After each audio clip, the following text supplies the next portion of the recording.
Welcome to BICOM's Hadian Weekly Podcast. I'm BICOM CEO James Sorene. As one of our election specials, I'm delighted to have with us today Dahlia Scheindlin, who is the star of the Tel Aviv Review podcast. She's doing election updates regularly for 972 magazine, and she is a polling expert. Dahlia, thank you so much for joining us. Thank you for having me on the show. So really what I wanted to start off with, and for our listeners to understand, is what is the truth around these ideas of, are there more right-wing people in Israel than left-wing? Is the left-wing dead? Is there a consistent central group in Israeli society? Can you put some of the numbers behind that? Yes, but before I put the numbers behind it, I want to explain why that's a very important beginning question. The way people self-identify, in other words, whether they describe themselves as right, left, or center, is so far the best predictor in surveys for how they will vote in the elections. So when we talk about which party will win, but also which parties, what kind of government they'll form, we need to look at the blocks, as we call them. And there's a block that reflects right-wing voters and right-wing parties, a block that represents centrists and left-wingers, and I consider those a block because those were the parties that were in the opposition in the previous cycle. So it's important to understand these numbers. And when we do ask people, do you consider yourself to be right, moderate right, centrist, moderate left, or left, the responses are very consistent, and the biggest portion goes to people who self-identify as right-wing. So that takes up about 46% of all Israeli society. Right now I'm talking about all Israeli adults, Jews and Arabs combined, but not necessarily who votes. So let's just start with the overall society. About 46% are right-wing, which includes right and moderate right. About 25 to 28% consider themselves to be centrist, and about 20% consider themselves to be left. So you would say, well, there's almost parity between these blocks, right? If you add the center and the left together, which is what happened in the previous cycle, they have about the same portion as the right. However, when you look at who actually votes in Israeli society, we have the Arab community in Israel voting significantly below the levels of turnout among Jewish society, meaning that they account for roughly 10% of the vote. And 90% of the voters are Jewish, roughly. I'm talking about big approximations here. But therefore, we have to look also at the Jewish breakdown because it's more heavily weighted in elections for the turnout reasons I just mentioned. And if you look at Jewish society only, you see about 55% who identify as right-wing, whether that's firm right or moderate right. A similar percentage of centrists, 25 to 30%. Similar, I mean, to the general society, if you look at Jews and Arabs together. But the left wing drops down to about 15% on average. It can be a range of 14 to 16%. And so what you see is when you put those two blocks together, the right is significantly bigger than the center and the left combined, which is exactly why we see the kind of coalition we had in the previous government, which had 66 parliamentary members versus 54, if I'm not mistaken. But the general breakdown in all surveys is about that. In other words, about a 12-point gap, a 12-seat gap I'm talking about, out of 120, in favor of a right-wing bloc versus the center and the left. Now, the reason why we have to look carefully at those numbers is to understand that until those numbers significantly change, it's very hard to see how there's a significant change in the dynamics of the next coalition. Even if the parties reconfigure themselves as they have been this week, for the most part, Israelis have a pretty clear sense of which side of the map each party is on. So yes, there's been a lot of drama today because Benny Gantz's new party merged with Yair Lapid's party, but Israelis are pretty clear on which side of which bloc they belong to. So that explains, I was going to say, that explains why, Benny Gantz and his campaign ads and a lot of his speeches, he's very much trying to appeal to a sort of soft right or moderate right audience. He's talking about his military record. He's talking about how tough he's going to be. He's very much talking to a potentially small group of moderate right voters who may, for whatever reason, decide to change in this election. Well, that's really true. I mean, again, there's not going to be much of a possibility to shift the nature of the next government without a change in those moderate right voters who might consider defecting blocs. However, there's another sort of important not exactly a nuance, but it's a point of fact that you should keep in mind, which is that moderate right is not so small. Okay, if you look at the total right as 46% of all society, over 50%, 53, 4, 5% of Jews, that breaks down pretty evenly between firm right and moderate right. In other words, they're about a quarter of the voting population. That's a lot. So how much of the right are moderate right then, would you say? That's what I'm saying. About half of the right are moderates, roughly. Maybe a little bit less, let's say, it could be 20, 30, but close to half. And this is, again, quite consistent in most of my polls. And, there is a very significant difference between them. There's a reason why they identify all of them as right-wing. But, consistently in all of the policy positions that we test, whether it's the two-state solution, religion and state, national issues, national identity issues, they are more moderate than the firm right, exactly what you would expect. Israelis know what they're talking about when they self-identify at every point in the scale.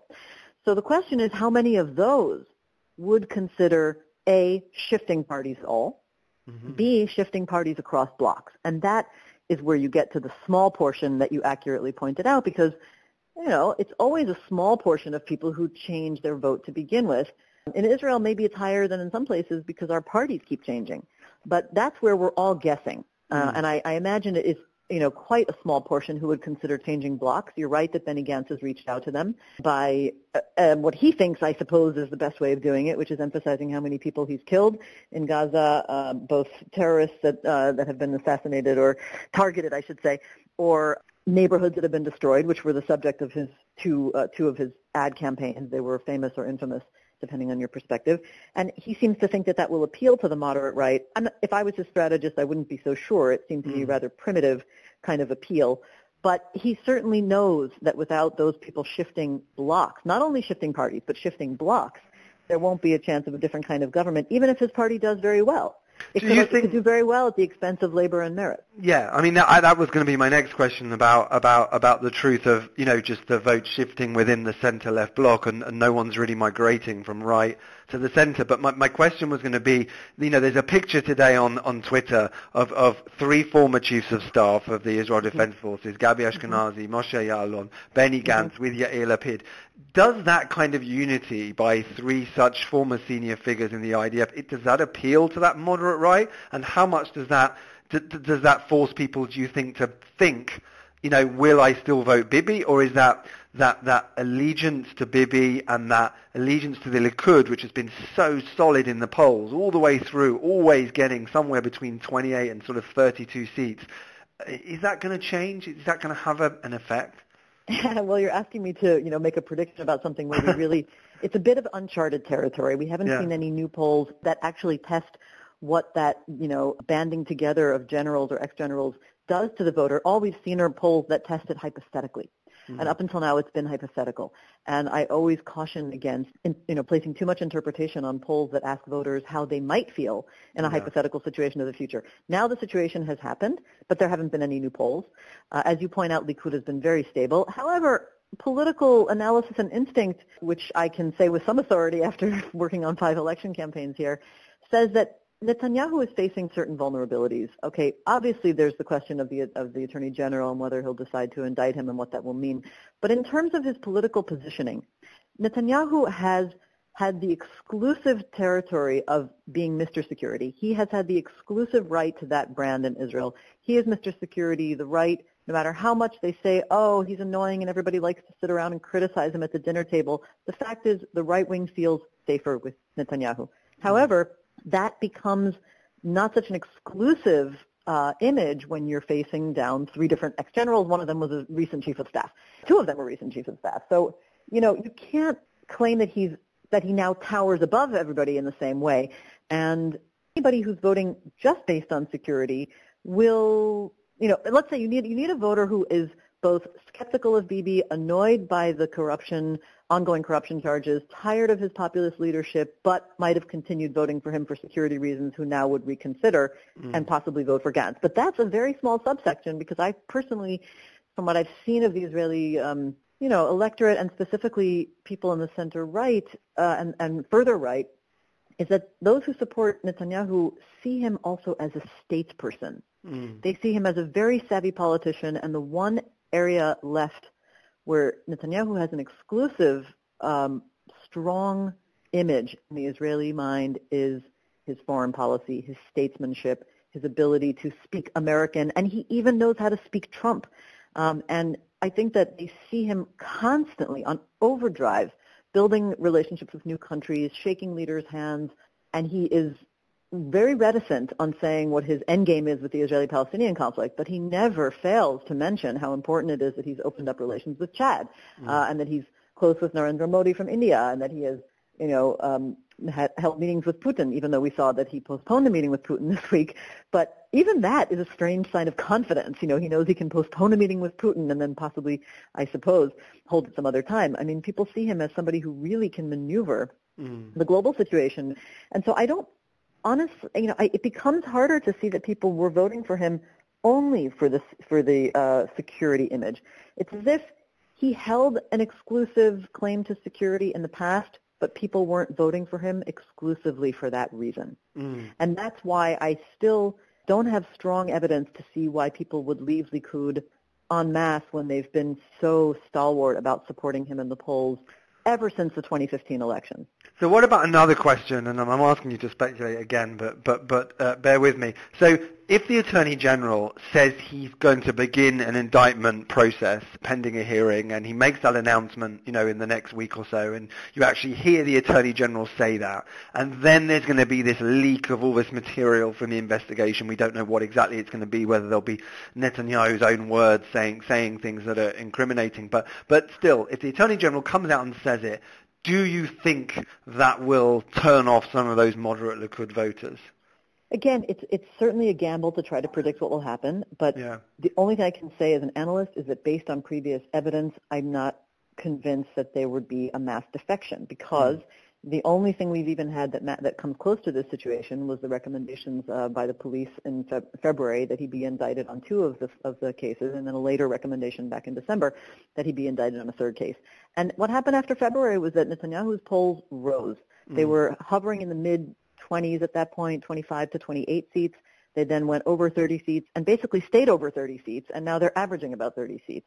So that was the case for almost all of 2018, starting just a few weeks after those police recommendations.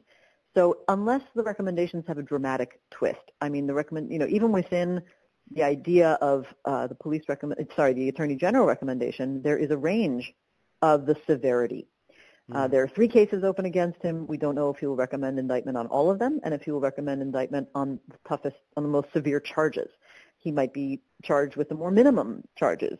And I think it's also worth keeping in mind that the case that most people here think is most likely to damage Netanyahu is not even on the table, and that's the investigation into the submarine deals, which is case 3000. It's not even currently at a stage where there's even a recommendation about whether to indict him. To the future. So it's hard to, so we don't know, we could always be surprised. I have to hedge this question because I don't want to be one of those pollsters or analysts who people say afterwards, well, she got it wrong. How could I possibly stand that? But in truth, all I have to go on is the evidence that we have from the past year, which is that based on the current cases and the current dynamics that seem to be leading towards an indictment, so far they have not damaged his poll numbers. Yeah.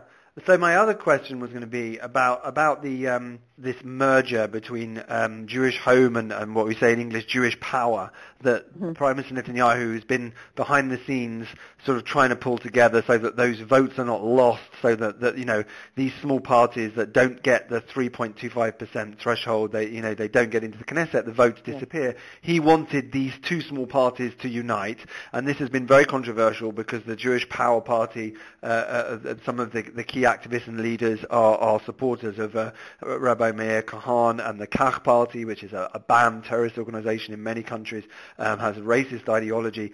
Do you think that this will in some way turn off some of those voters, or does it not really break through to them because it's a bit of a niche story? No, I don't think it's a niche story. I think it is an important story for the right, but I think that some of the analysts are getting it wrong. In other words, everybody's talking about how interesting it is that now there's a consolidation. But the fact is we still have 2 rather than 1 party on the national religious right. In other words, last time we had Jewish Home, which was, also a combination of parties, but it was one list running. And now we have two lists running because we have this new merger. It's a kind of a new old merger. It's not really that new in terms of Israeli history.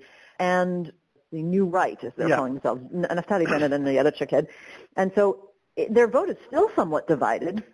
But I think you raise a very good question, which is a valuable question. I don't think we had the answer yet. The fact that these parties are considered very extreme, even I'm looking at headlines in the right-wing press calling them extremists. Not necessarily in a bad way, but even the right admits that they're extremists. And for one thing, they were not banned only in other countries. I mean, Kahana's party, at the time, was actually banned from running in Israel due to explicitly racist and violent attitudes by the Central Election Committee at the time, or I think it was even upheld by the Supreme Court. So even Israel, in its past, has admitted that the attitudes represented by these people historically have not been legitimate in the Israeli political scene.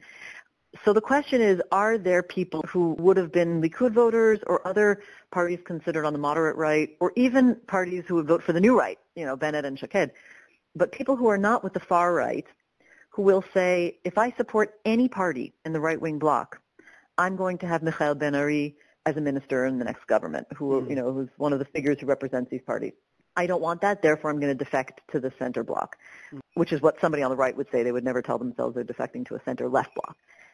And I think that it's a possibility that I've been discussing with other analysts this morning. I don't have any idea of how common that attitude will be. I cannot say, but I would say that it is a possibility that there are some people on the moderate right who are saying this has gone too far. I'm a right-winger in terms of security. I'm a right-winger in terms of Jewish national identity being, central to Israel, and maybe these are voters who even supported the nation-state law, but are repulsed by what those parties represent and maybe don't want to be part of a bloc, no matter which party they support in the bloc, that puts them into ministerial positions. But I cannot say how many of those there are. Yeah. Final question, but before you leave us. The thing that often leads to, an election result that perhaps people weren't expecting is this sense of a need for change, that the current situation is no good. It's not going well. A lot of the indicators, if you're the average Israeli, unemployment is low, the economy is doing well. How bad are things? Why would I change? Do you think there is that thirst for change in this election?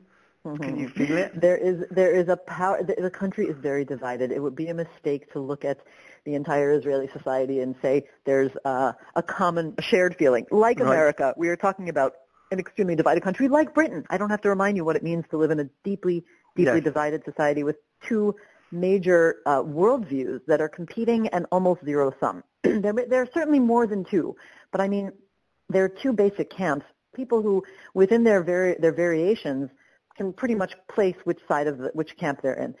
And therefore, I would not talk about them as one people in that sense. And in terms of who thinks there must be a change at all costs, that's everybody who's voting for the center and left parties. Yeah. So let's talk primarily about the center, since they are kind of seen as the rising force anyway. Those are people who say some of them are associated with the right. I mean, people on Gantz's list, like Yoaz Hendel and Tzvika Hauser. These are people who, and Ya'alon himself, of course, the former defense minister in Netanyahu's government. I mean, these are people who are associated with the right, saying there has to be a change. Netanyahu has to go. He's been around too long. And the question is whether they represent a real change of outlook and policy, or whether they're simply proposing a different leader to conduct a similar policy. And I think that's what they are trying to leave murky, precisely to go full circle back to your early question, so that they can pull in some voters from the moderate right, but also be seen as a representative of all those centrists and maybe even some center and moderate left people who would vote for them because they simply want to change Netanyahu so badly to replace him.